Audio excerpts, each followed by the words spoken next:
Dia orang yang begitu dihormati masyarakat. Ia hidup bergelimang harta, banyak keturunan, serta mudah memperoleh apapun yang diinginkan. Namun di saat Rasulullah Shallallahu Alaihi Wasallam menyampaikan kebenaran padanya, ia malah mendustainya. Meski awalnya ia sempat menerima risalah yang dibawa oleh Muhammad Shallallahu Alaihi Wasallam, pintu hidayah malah menjauh darinya akibat bisikan duniawi. Dialah otak di balik seluruh tindakan Quraisy yang menjuluki Muhammad Shallallahu Alaihi Wasallam sebagai tukang sihir.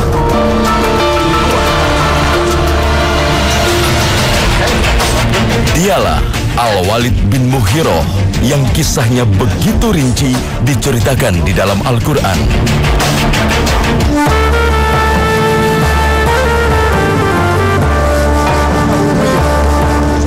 Al-Walid bin Mughirah merupakan pemimpin senior Quraisy yang berasal dari keluarga besar Bani Makhzum. Al-Walid memiliki julukan Raihanah Quraisy yang berarti orang Quraisy yang wanginya semerbak. Julukan ini berdasarkan fakta bahwa Al-Walid adalah tokoh yang begitu ditaati oleh masyarakatnya. Kepemimpinan Al-Walid di Bani Makhzum disetarakan dengan kepemimpinan Abu Thalib di Bani Hashim yang merupakan keluarga besar Rasulullah Shallallahu Alaihi Wasallam. Mereka berdua begitu disegani oleh masyarakat Arab kala itu. Yang membedakan Al-Walid dengan Abu Thalib adalah kekayaannya. Berbeda dengan Abu Thalib yang hidup pas-pasan, Al-Walid dikenal sebagai orang yang begitu kaya raya. Inilah yang menjadi faktor tingginya posisi Al-Walid bin Mughirah di masyarakat Quraisy. Adapun Al-Walid bin Al-Mughirah adalah orang yang sangat amat kaya raya. Bahkan dia menyebut dirinya sebagai orang yang paling kaya di Quraisy. Bukan yang lain, itu Al-Walid bin Al-Mughirah sebagai pemimpin yang sangat tinggi, tertinggi di masyarakat Bani Makhzum. Kemudian dia orang yang paling senior, secara usia juga paling tua, orang yang kaya, yang kalau ada rombongan kafilah dagang itu 100 unta bisa punya dia sendiri, lengkap dengan bawaan 100 unta berupa barang dagangan, yang kalau masuk ke Mekah maka masuk dari berbagai pintu.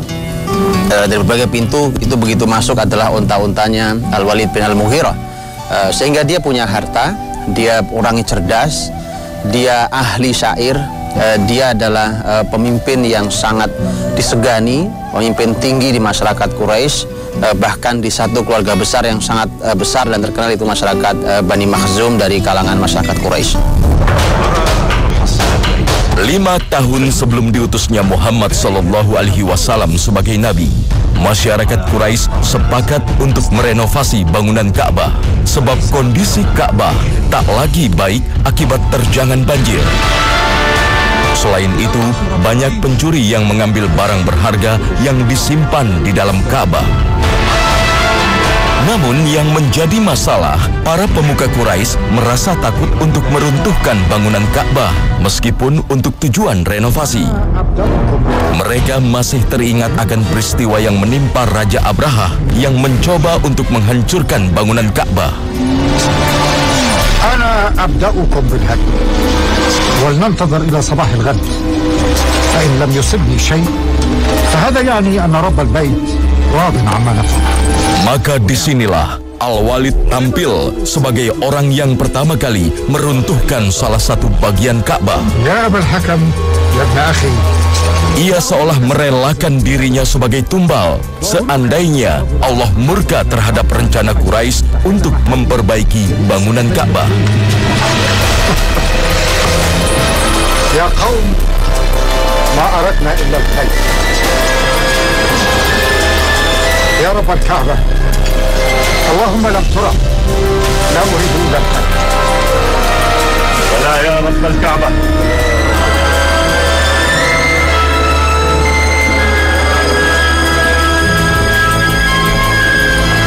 اللهم لم نزل اللهم لم ترى ما أردنا إلى الحب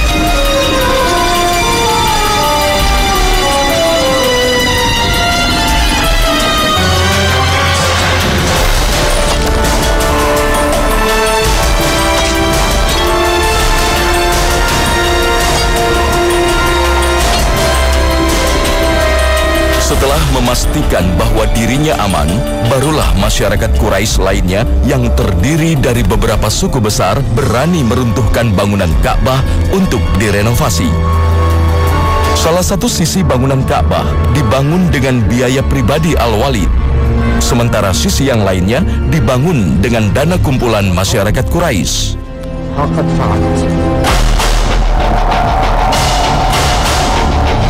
Namun masalah lain timbul saat masyarakat Quraisy berselisih paham untuk menentukan siapa yang pantas meletakkan kembali batu Hajar Aswad.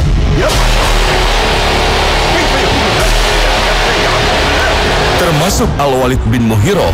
Ia merasa sukunya yang paling pantas karena ia telah mengeluarkan dana paling besar dalam proyek renovasi rumah Allah.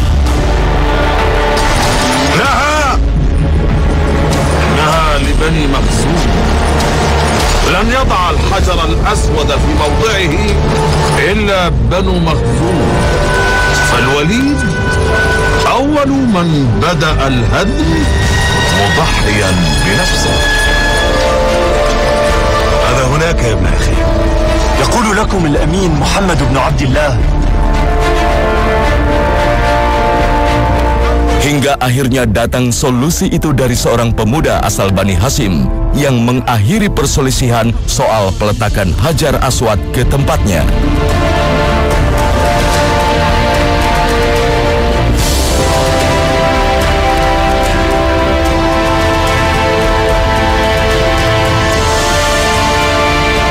Solusi dari sang pemuda bernama Muhammad yang merupakan calon utusan Allah yang terakhir itu benar-benar membuat puas seluruh masyarakat Quraisy. يا معشر قريش، أنا أكسو الكعبة عاما وقريش تكسوها عاما. أنصفت يا ابن المغيرة، أنصفت. ولو كان لنا مال ما حملناك مهمتها. Namun ketika masa kenabian menghampiri Muhammad SAW, sebagian masyarakat Arab Quraisy justru tidak langsung mempercayainya. Mayoritas mereka berasal dari tokoh-tokoh yang dihormati di kalangan Quraisy. Muhammad SAW tetap menjalankan dakwahnya. Risalah kebenaran tetap ia sampaikan meski ia mendapat cercaan.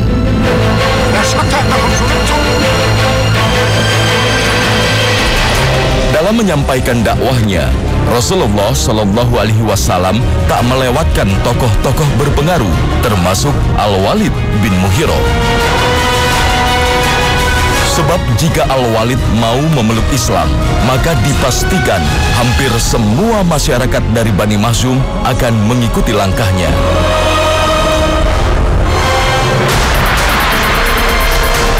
Pada awalnya, Al-Walid percaya bahwa ayat Al-Quran yang disampaikan Rasulullah SAW adalah benar-benar sebuah mukjizat. Karena ia yakin bahwa kalam Al-Quran tidak akan mampu ditandingi oleh syair manapun. Setelah selesai mendengarkan Rasulullah SAW membacakan Al-Quran, Al-Walid bin Al-Mughirah mengeluarkan sebuah kalimat. Kalimat ini adalah sebuah kalimat yang menunjukkan bahwa Al-Quran benar-benar mukjizat. Karena yang menyampaikan bukan Muslim, yang menyampaikan adalah orang kafir. Orang yang belum beriman pun mengakui bahwa ini bukan sembarang kalimat. Sehingga dia mengeluarkan sebuah kalimat. Setelah mendengarkan itu, dia katakan, demi Allah, ini bukan perkataan manusia, ini juga bukan perkataan jin. Ini adalah kalimat yang begitu tinggi dan tidak ada yang melebihi tingginya, begitu agungnya. Ini adalah kalimat seperti pohon yang akarnya begitu kokoh, yang atasnya berbuah dengan sangat lebat dan begitu manisnya. Kalimat sangat indah inilah yang kemudian diabadikan dalam sejarah, dan ini juga menunjukkan betapa Al-Quranul Karim diakui bahkan oleh orang-orang yang tidak beriman atau tidak beriman sekalipun, diakui tentang kemukjizatannya. Namun keyakinan Al-Walid menjadi goyah akibat terhasut salah seorang keponakannya yang bernama Abu Jahal. Abu Jahal menganggap dakwah yang disampaikan oleh Muhammad SAW adalah untuk mencari kekuasaan semata. Atas provokasi sang keponakan yang bernama Abu Jahal, Al-Walid akhirnya menarik kembali pujiannya terhadap Al-Quran. Abu Jahal datang ke pamannya, Al-Walid bin Al-Mughirah. Datang, duduk di samping pamannya, dalam keadaan wajah yang dibuat sangat sedih. Ini sangat sedih terlihat. Kemudian sang paman bertanya, mengapa sedih wahai anak saudaraku? Abu Jahal berkata bahwa bagaimana saya tidak sedih wahai paman? Masyarakat sedang mengumpulkan uang, yang uang itu kata mereka akan mereka gunakan untuk membantu Anda, karena mereka menganggap Anda ini sudah terlalu tua, jadi perlu bantuan uang.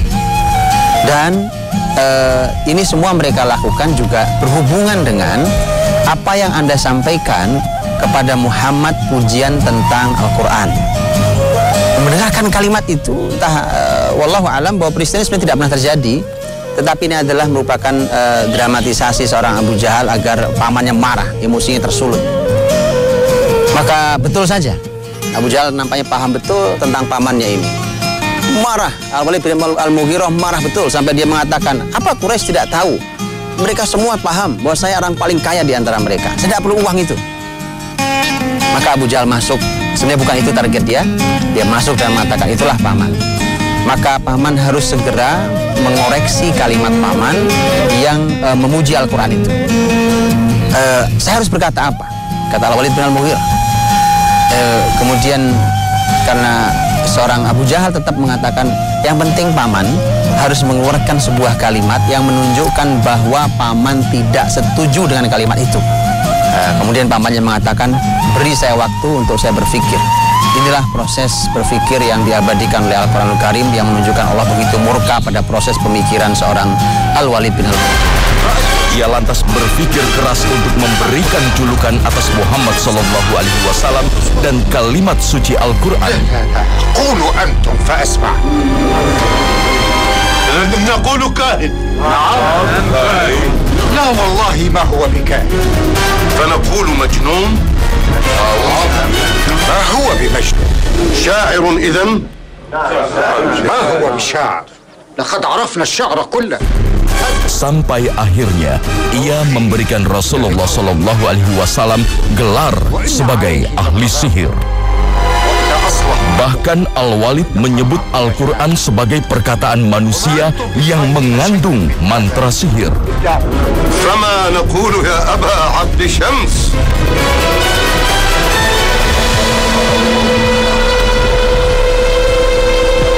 إن أقرب القول فيه أن تقولوا ساحر يفرق بين المرء وأبيه وبين المرء وأخيه وبين المرء وزوجه.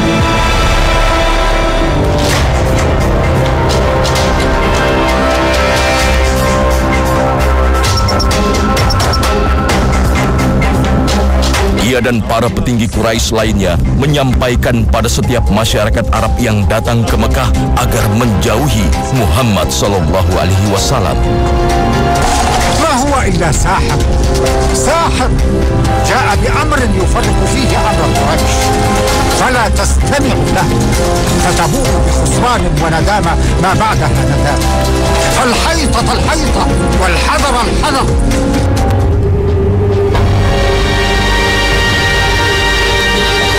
قولوا هل أصاب رأيي؟ يعني ما وجدت خيرا من السحر نرميه به عند العرب. Al-Walid menutup pintu hati nuraninya sendiri dengan menolak hidayah yang datang padanya. Sebab ia yang telah mengetahui mukjizat Al-Quran terpaksa mencari cara untuk mendustainya demi mempertahankan gengsinya. عجبت يا أبدي كيف يستقيم في نفسك الشيء وضده ألست أنت من وصف القرآن أجمل وصف وأحسنه أنا والتي ما عدوت الحق أيها الوليد ولقد وجدتني في حيرة ولجاجة. Atas tindakannya inilah Allah Subhanahu wa Ta'ala menjelekkan sosok Al-Walid bin Mughirah di dalam kalam mulianya. إذا ذرني ومن خلقت وحيدا وجعلت له مالا ممدودا وبنين شهودا ومهدت له تمهيدا ثم يطمع أن أزيد كلا إنه كان لآياتنا عنيدا سأرهقه صعودا إنه فكر وقدر فقتل كيف قدر ثم قتل كيف قدر ثم نظر ثم عبس وبسر ثم أدبر واستكبر فقال إن هذا إلا سحر يؤثر إن هذا إلا قول البشر سأصليه سقر. Allah berfirman, innahu fakkara wa qaddar faqutila kaifa qaddar thumma qutila kaifa qaddar. Al-Walid bin Al-Mughirah ketika dia berkata pada Abu Jahal bahwa biarkan saya berpikir, dia berpikir. Innahu fakkar wa qaddar, dia berpikir, wa qaddar, dia terus mencoba untuk mengukur, menimbang, mengira-ngira tentang apa yang harus dia keluarkan tentang Al-Quranul Karim. Kalimat buruk apa, stempel jelek apa yang harus dikeluarkan untuk Rasulullah SAW dan untuk Al-Quranul Karim. Kata Allah katakan celaka dan celaka tentang apa yang dia pikirkan, apa yang dia timbang.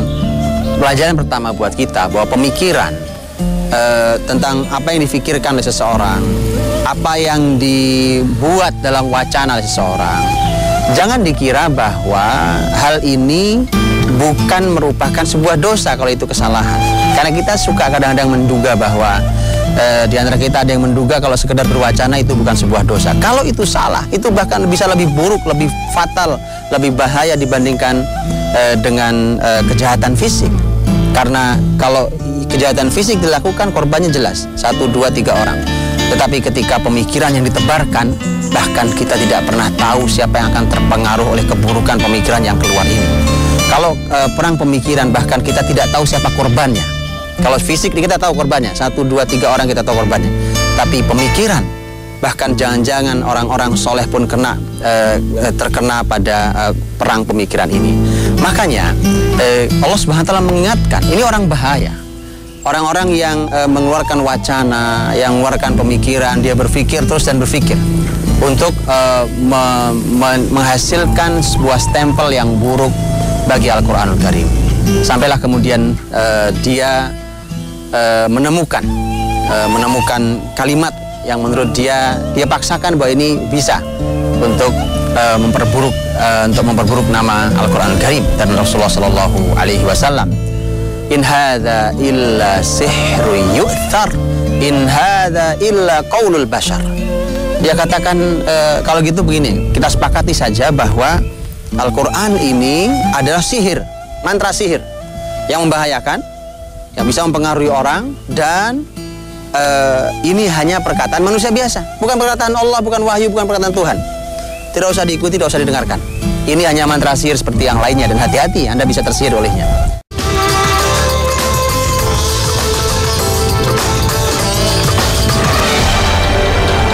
Bersama Abu Jahal dan petinggi Quraisy lainnya, Al-Walid selalu terlibat dalam aksi menentang dakwah Rasulullah Sallallahu Alaihi Wasallam.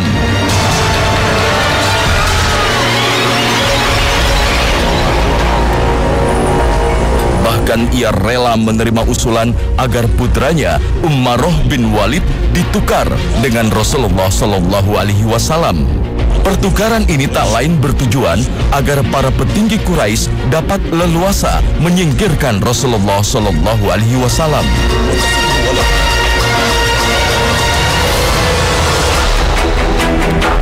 Al-Walid bin Mughirah benar-benar telah menolak hidayah yang datang padanya.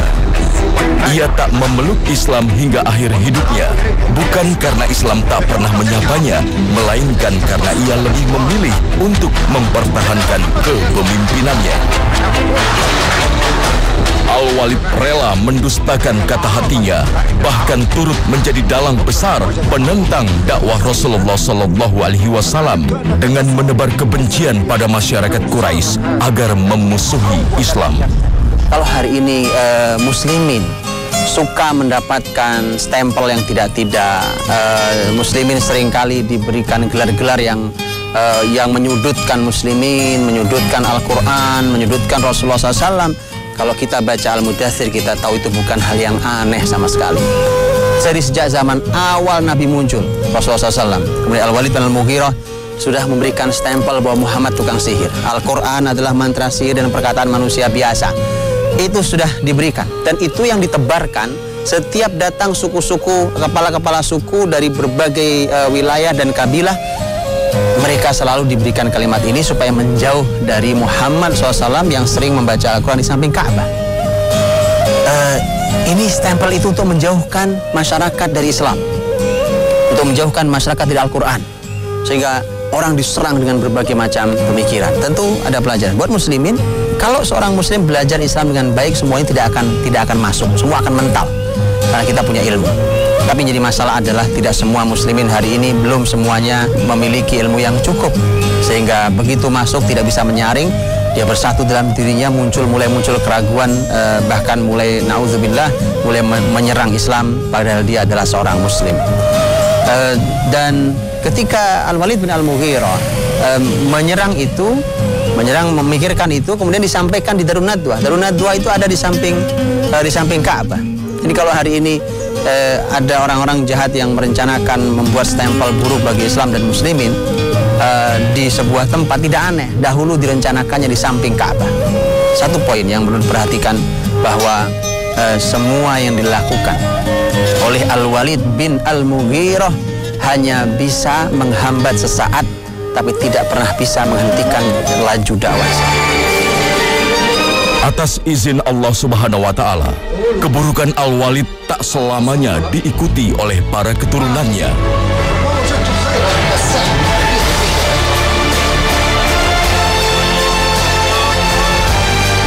Salah seorang putra Al-Walid yang bernama Khalid bin Walid justru tercatat sebagai orang yang selalu membela Islam di barisan terdepan.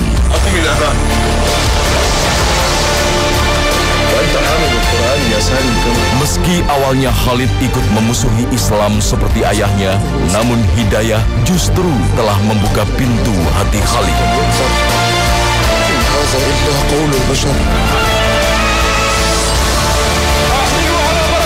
Bahkan Khalid bin Walid menjelma sebagai panglima perang Islam yang begitu fenomenal, yang berhasil membuka wilayah-wilayah strategis di dalam perkembangan peradaban Islam.